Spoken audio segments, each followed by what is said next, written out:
अस्सलामुअलैकुम, welcome back to हानिया की दुनिया। आज सुबह सुबह जब अपने कलर पर नज़र पड़ी तो इतना प्यारा लगा, माशाल्लाह दिल खुश हो गया। लेकिन किचन में जाते ही मूड ख़राब हो गया क्योंकि गैस ख़त्म हो गई थी। तो मैंने छोटा सिलेंडर निकाला। हमेशा सारी खुशियाँ साथ में नहीं मिलती, ये तो मुझे अब समझ में आ गया। तो मैंने जल्दी जल्दी, कुछ दूध रात का था, कुछ मैंने मिल्क पैक बना के, कहते ना कि सारी बुराई होती तो इकट्ठी होकर ही आती है, मेरे साथ तो कुछ ऐसा ही हुआ। आज गैस भी ख़त्म हो गया था क्योंकि एक ही आप सिलेंडर के ऊपर ज़्यादा काम कर नहीं सकते। तो आज मैंने सालन वगैरह नहीं बनाया, मैंने कहा सिर्फ आप लोग नाश्ता करके चले जाओ। ऑलमोस्ट मेरी चाय तैयार हो रही थी और बच्चे बाहर बैठे मेरा इंतज़ार कर रहे थे। आज मुझे देर हो गई थी क्योंकि कल इतना इतना गंद फैल गया था, उनको झाड़ू पोछे करते करते मुझे रात को काफ़ी देर हो गई थी। तो बस चाय तैयार हो गई थी और बीच बीच में बच्चे आए जा रहे थे कि मम्मा जल्दी करें जल्दी करें। वाकई में मुझे काफ़ी देर हो चुकी थी, लेकिन ये था कि एक ही चूल्हे के ऊपर इतना कुछ मैनेज करना मेरे लिए बहुत मुश्किल होता है। तो चलें, फिर भी माशाल्लाह सब कुछ हो ही रहा था, अल्लाह का शुक्र है। साथ साथ मैंने जल्दी जल्दी काम ख़त्म किया और मैंने कहा चलें इनको, बच्चों को मैं क्या, आज लंच में भी दिमाग में यही चल रहा था क्या देना है क्या देना है, अब क्या दे सकती थी। रात मैंने कबाब भी कुछ बनाए थे, उसकी वीडियो मैंने कुछ अपलोड नहीं की क्योंकि इतनी मसरूफ़ियत रही कि कुछ कामों की वजह से नहीं हो अपलोड हो सकी। तो बस मैंने इसी तरह से कबाब वगैरह बना के फ्रीज़ कर दिए थे। साथ ही साथ मैंने ये देखा तो मेरा सिलेंडर कभी कम कभी ज़्यादा ऐसे ही कुछ चल रहा था। हानिया आ गई, मैंने कहा चलो हानिया आपके पहले बाल बना दो और फिर आप लोगों को बाद में नाश्ता देती हूँ। जल्दी जल्दी मैंने इसके सुट पुट के बाल कस कस के बांध दिए। कभी कभी कहते हैं ना कि अपना गुस्सा बच्चों के बालों पर निकल रहा होता है, तो मेरे साथ तो कुछ ऐसा ही हो रहा था। यही होता है कि सुबह का टाइम और सुबह का काम और कि सुबह की इतनी मसरूफ़ियत, लेकिन ये है कि बच्चों को तो भाई सब कुछ रेडी चाहिए उन्हें। ये इनसे कोई मसला नहीं है, आपको सिलेंडर ख़त्म हो गया, आपका चूल्हा बंद हो गया, आपको क्या हो रहा है, आपको क्या हो रहा है, कुछ भी नहीं है। चलें, साथ साथ मैंने कबाब, हाँ, दोनों बच्चों को दे दिए और मैंने साथ में कुछ बनाना थे वो करके मैंने इन लोगों के लंच और बॉटल्स तैयार कर दी। साथ ही मैंने कहा चलो बच्चों को चाय वाय डाल के इनका नाश्ता पहुँचाऊँ क्योंकि वो बेसब्री से मेरा इंतज़ार कर रहे थे। उन्हें नाश्ते से ज़्यादा जाने की जल्दी होती है कि हमें जल्दी से स्कूल जाना है। चले, मैंने इन साथ में इनकी चाय वगैरह भी निकाली। और सीरियस मानूँ कि अभी जब से घर के काम चल रहे हैं तो मैं बहुत बहुत ज़्यादा मसरूफ़ हूँ कि रोज़ाना इतना गंद फैल जाता है, उसकी सफाइयाँ करना, हर चीज़ अपनी जगह मैनेज करना। क्योंकि घर के बच्चों और मर्दों को इस चीज़ से कोई फ़र्क नहीं पड़ता कि घर में क्या हो रहा है, उन्हें अपनी हर चीज़ हर टाइम से ही चाहिए होती है। तो भाई हम भी पूरी कोशिश करते हैं कि टाइम से हर चीज़ दे सकें, लेकिन फिर लेट सेट में कभी यही हो जाता है, कभी कौन सी चीज़ है कभी कौन सी चीज़ नहीं है। लेकिन ये है कि चलें, चाय मैंने बना ली। मैंने कहा चलो बच्चों तुम्हें तो पहुंचाऊं, तुम लोगों ने इतनी तक्कड़ मचाई हुई है जितनी तुम्हारे अब्बा को नहीं होती बेटा, जितनी तुम्हें होती है। तो बस जल्दी जल्दी मैं जब बाहर गई तो ये मैंने चाय इनकी लेके जाती हूँ क्योंकि मैंने कहा चलें बच्चों को चाय नाश्ता करवा दूँ। जब मैं बाहर गई तो क्या देखती हूँ कि ये रोटी तो खा रहे हैं, ऊपर से कौवे बैठे उनके इंतज़ार में थे और कीं कीं करके इनके इसमें आ रहे थे माशाल्लाह से। चलो बस इन्हें नाश्ता देते ही मेरे दिमाग में आया कि मैंने तो इनके कपड़े दिए ही नहीं क्योंकि ये वहाँ से ट्यूशन भी जाते हैं। तो मैंने जल्दी जल्दी इनके कपड़े निकाले। आजकल तो यही चल रहा है, कुछ भूल जाती हूँ कुछ याद रहता है, लेकिन जो याद रहता है वो तो भाई करना होता है। आज मैंने कहा सालन भी नहीं है और कपड़े भी ना मिले तो भाई आज तो पक्का मेरी शामत तो आनी ही आनी है। तो चलें, जल्दी से मैंने ये किया कि कपड़े भी इन लोगों के शॉपर में डाल दिए और इन्हें भेज दिया। और फिर बस कुछ कपड़े थे जो कि कितने दिनों से मैंने जब, तो बस मुझे फ़ाइनली उन कपड़ों को ख़त्म करना था। और कपड़े क्या होते हैं कि मोहम्मद के छोटे छोटे छोटे छोटे कपड़े धोना और उनको इस्त्री करना, धोना तो बहुत आसान है, कपड़ों को प्रेस करके रखना बहुत मुश्किल है। लोग तो कहते हैं कि बड़ों के होते हैं, लेकिन मैं कहती हूँ कि बच्चों के कपड़े जितना प्रेस करना मुश्किल है ना, मैं कहती हूँ कोई और काम तो है ही नहीं। सीरियस, चुन्ने चुन्ने कपड़ों को इस्त्री करते जाओ, लपेट लपेट के रखते जाओ और हर चौथे दिन बास्केट भरी हुई होती है। चलें, आज मुझे करना था हेयर कलर क्योंकि मैंने काफ़ी दिनों से ख़ुद पे ध्यान देना बिल्कुल छोड़ दिया। तो मैंने कहा सबसे पहले मैंने कपड़ों के बाद अपने हेयर को करना है कलर। और मैं आज आपको बताऊंगी कि मैं कौन सा हेयर कलर यूज़ करती हूँ। बस इनके कपड़े मैंने कुछ थे जो कि मैंने प्रेस कर लिए थे और कुछ मैंने कहा चलो बाद में कर लूँगी क्योंकि टेंशन होती है ड्रेसेस की। अगर ड्रेसेस ना हो तो कहते हैं ना एक के चक्कर में चार काम और कर लेती हूँ कि चलो ड्रेसेस के चक्कर में आप खड़े हुए हो तो 6-8 काम और कर लो। मेरा तो ये मानना है कि जब आप कपड़े भी धोते हो या कोई रोटी भी बनाते हो तो जब खड़े ही हो गए हो तो 4 रोटियाँ और भी सुट दो, नहीं तो कपड़े भी धो रहे हो तो एक बाल्टी और भी धो लो, कोई मसला नहीं होता। बस साथ साथ मैंने कुछ कपड़े प्रेस किए और बस आज का दिन काफ़ी मसरूफ़ रहा और काफ़ी अच्छा रहा माशाल्लाह।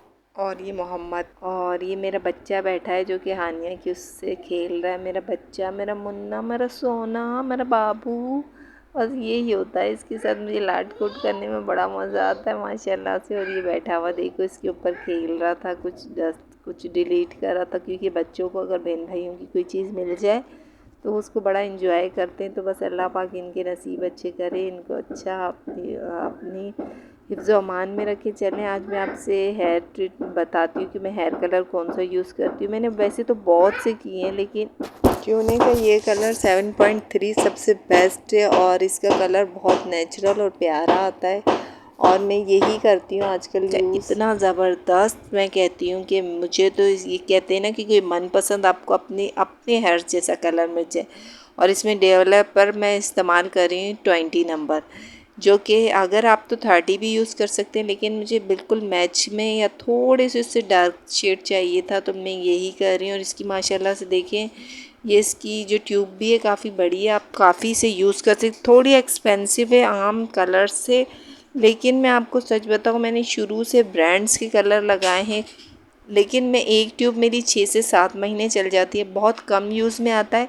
लेकिन सीरियसली आप जब भी, और ये है कि इसकी 2 से 3 साल की आपको डेट्स मिल जाती हैं कि आपको 3 साल तक भी यूज़ कर सकते हैं आराम से, बेस्ट है। और अब मैं इसको बनाने लगी हूँ क्योंकि मुझे जितना लगाना था, मैं असल में सिर्फ शेड्स के लिए लगाती हूँ कि मैं कहती हूँ कि बस इसका जो अपना शेड है ना, जो मेरे बालों में एक वॉल्यूम आ जाए, मींस के जो आप बाल हेयर्स खुले रखते हैं, या आप आजकल तो इतनी पोल्यूशन, इतना काम घर में चल रहा है, डस्ट की वजह से भी बाल मेरे इतने ख़राब हो रहे हैं। तो मैंने कहा चलें इसको बना ले।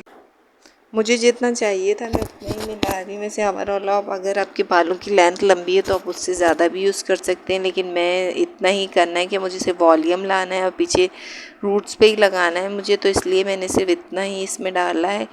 और साथ में आप इसको मैनेज कर लें कि आपको इसी इसके हम बराबर में ही पूरी बॉटल को ख़त्म करना है, ये भी डेवलपर भी और ट्यूब भी। तो बस आप फिर उस हिसाब से बनाते रहें। तो ये देखें इसका कलर भी आपको गोल्डन शेड में मिलेगा, लेकिन ये लग गोल्डन रहा है, लेकिन इसका इतना खूबसूरत माशाल्लाह कलर आता है। तो अब मैं चलें इसको अप्लाई करती हूँ। मैंने इसको अप्लाई करने के लिए 2 बालों में को डिवाइड कर दिया। सबसे बेहतरीन तरीका है कि बालों को 2 तरफ से आप डिवाइड कर दें। और अगर आपको इसमें वॉल्यूम लाना है, आप चाहते हैं किसी पार्टी में जा रहे हैं, आपको बाल खोलने हैं, तो आप मेरी ये याद रखिएगा कि आप बालों को रूट्स को इस तरह से कलर करें और दोनों हाथों पे आप जो है ना ये ग्लव्स पहनने के बाद इनको इस तरह से आप करें। इसके बाद ही आपके बालों जो कलर आप चाहते हैं ना वो आएगा। अगर आप ऐसे करके सिर्फ छोड़ देते हैं तो वो नेचुरल कलर नहीं आता। तो इस तरह से आप डिवाइड करके इसको अच्छे से जब आप लगाते जाएं तो इसके ऊपर, तो मैंने इसके अब इसके ऊपर मैं लास्ट में कॉम करूँ, बस इस तरह से मैंने दूसरी तरफ भी इसमें इस तरह से करने के लिए मैंने, जैसे 2 तरफ से कर लेंगे तो आप बैक साइड से इसको लगाते रहें, क्योंकि जब आप बाल खोलते हैं तो आपको ऐसे आगे से तो आपको ये पीछे वाले लग रहे हैं, लेकिन जब आप इसको टर्न करेंगे तो ये बिल्कुल सामने वाले लुक देंगे। तो इस तरह से आपने सारा अपने लगा लें आराम से, और यूँ आप इसको इस तरह से यूँ करते जाएँ कि आपकी सारा कलर इसके अंदर आराम से हो जाए। और रूट्स पे तो आपने ख़ास तौर पे लगाना है, क्योंकि मैं कहती हूँ जितनी जल्दी कलर रूट्स पे आता है तो वो जो नेचुरल कलर जल्दी से आपको यहाँ पर आता है माशाल्लाह से। मैंने जल्दी जल्दी अपना कलर कंप्लीट किया। तो बस इस तरह से मैं, बस ये है कि अगर मैं 3 महीने या 2.5 महीने में इसको कर लेती हूँ अप्लाई, कि जो एक कलर आपका नेचुरल खूबसूरत कलर होता है वो रहे। लेकिन ये है कि माशाल्लाह इस तरह से मैंने इसको सारा अप्लाई कर लेना है। और उसके बाद पहले आपने हाथों से इस तरह करना है, फिर आपने लास्ट में कॉम से करना है। ये याद रखिएगा। जैसा आप चाहते हैं ना कि आपकी, अक्सर लोग कहते हैं हमारे वॉल्यूम नहीं आता, तो जब तक आप उसको कलर को उसके अंदर डालेंगे नहीं तो कैसे वॉल्यूम आएगा। इस तरह से देखिए अब मैं इसको 2 हिस्सों में डिवाइड कर रही हूँ, क्योंकि मैंने अब मेरा कलर मैंने लग के वॉश कर लिया था। तो अब मैंने कहा चलो अब इस पर टिंट अपने फेस पे लगा लूँ। टिंट लगाने का भी एक तरीका बता दूँ, कभी भी डायरेक्ट मुंह पे ना लगाएं, क्योंकि अक्सर टिंट्स जो होते हैं वो एक्स्ट्रा कलर छोड़ देते हैं। तो ये ना हो कि आपके मुंह बिल्कुल लाल हो जाए। आप देखिएगा जब मैं इसको लगाने के बाद आपका अपना हैंड दिखाऊंगी तो देखिएगा, बस ये होता है कि टेंट लगाने से आप थोड़े से अच्छे से लगते हैं और कोशिश किया गया कि अच्छे लगें। ये देखिए ये मुँह का हाल हो जाएगा तो अल्लाह माफ़ करे। और देखिए माशाल्लाह माशाल्लाह अभी मेरे बाल फुल ड्राई नहीं हुए थे, ये मेरे बालों की फ़ाइनल लुक आई है। माशाल्लाह ये देखिए कितना प्यारा कलर, बिल्कुल नेचुरल और ज़बरदस्त कलर है। मेरी तरफ से रेकमेंड है, आप लगाएं तो फिर बताइएगा। आज मैंने सालार से कहा कि आपने इसकी सफाई करनी है, क्योंकि यही होता है कि काम का इतना बर्डन होता है। आज मैंने आपसे खाने की कोई रेसिपी शेयर नहीं की, इसलिए नहीं की कि आज मैंने खाना बस जान छुड़वाया, क्योंकि सिलेंडर नहीं थी तो मैंने यही किया कि बाहर से मंगवा लिया। अब सिलेंडर होगा तो इंशाल्लाह मैं कल आपसे इसकी कोई और अच्छी मज़े की डिश आप लोगों से शेयर करूंगी। और सालार बैठा था अपने तोतों को, आज इसने कहा कि मैंने पूरी रगड़ रगड़ के सफाई करनी। मैंने कहा करो भाई, ऐसे शौक ही क्यों पालते हो, जिसको करना ना हो तो शौक पालो तो उनका काम भी करो, क्योंकि हम जो शौक पालते हैं हम वो काम करते हैं। तो माशाल्लाह ये लगा हुआ था। और प्लीज़ जब आप मेरी इतनी अच्छी अच्छी वीडियोस देखते हैं तो मुझे लाइक एंड सब्सक्राइब तो बनता ही बनता है। तो मेरी मज़ीद वीडियोस को देखने के लिए प्लीज़ मेरे चैनल को सब्सक्राइब कीजिए, बेल आइकन को दबा दीजिए। मैं यही कहती हूँ हम नए यूट्यूबर्स को आगे आने का मौका दीजिए, क्योंकि आप ही लोग होते हैं जिनकी वजह से हम आगे जाते हैं। बस अल्लाह पाक सबको अपने हिफ्ज़ व अमान में रखे। मेरे नेक्स्ट व्लॉग के लिए दुआ कीजिएगा इंशाल्लाह। बस बच्चों और इतनी मसरूफ़ियत में व्लॉग्स बनाना और आपसे शेयर करना अपनी रूटीन बहुत मुश्किल होती है, लेकिन आप लोगों के लिए सब कुछ करना पड़ता है। प्लीज़ मेरे चैनल को लाइक कीजिएगा। ओके, अल्लाह हाफ़िज़।